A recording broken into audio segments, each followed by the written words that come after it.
Hello, dear students.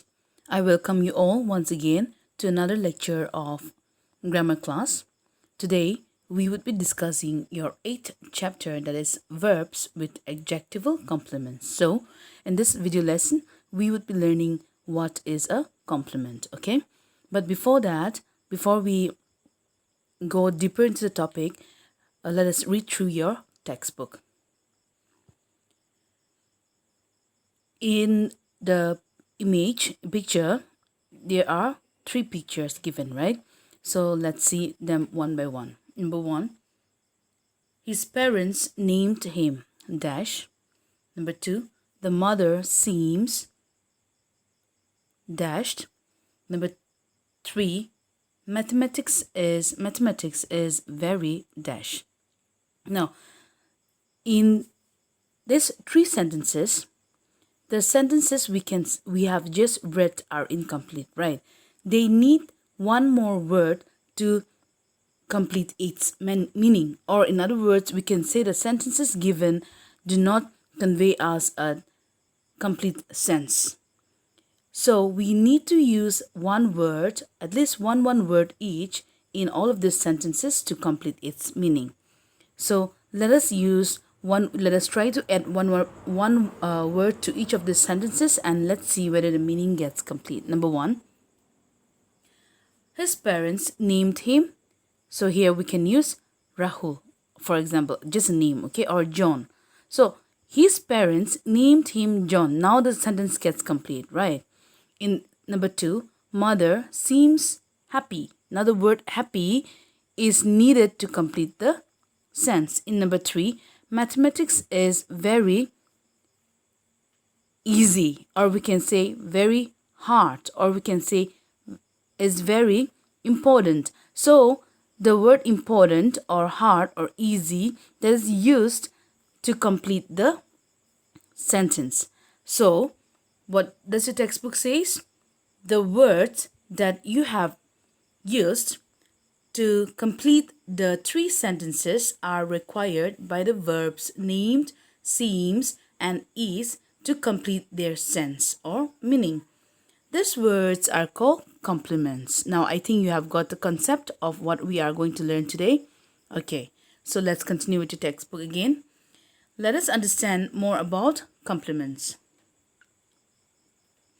If we want to describe someone or something and say who or what they are or what qualities they have, we use a special set of verbs called linking verbs. So here, what does your textbook says?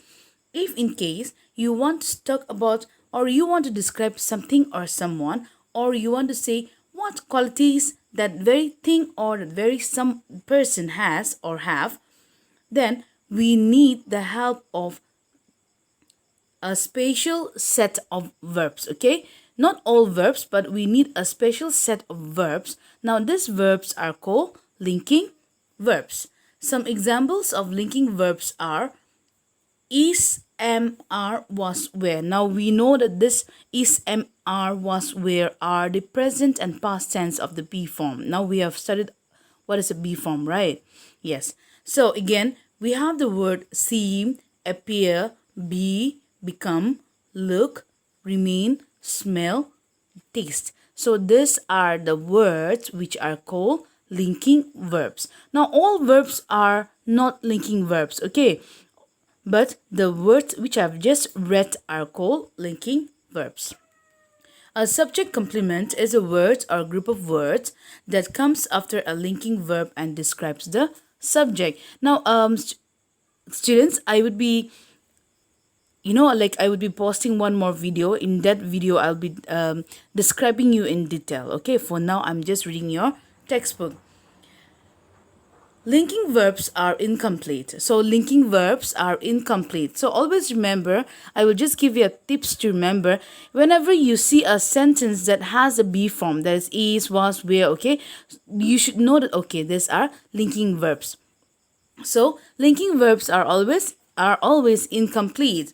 They need other words to complete their meaning. So they need the help of other words to complete their meaning. Such words or group of words that are used to complete the meaning of verbs are called complements. Now, did you get it? What are complements?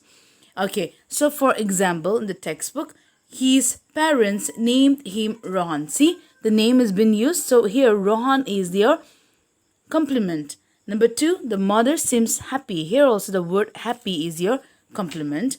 Number 3, mathematics is very important. Here even the word important is your complement. So the words Rohan, happy and important are complements since they are required by the verbs named, seems and is to complete their sense. So in the next video, I would be explaining to you again more in detail.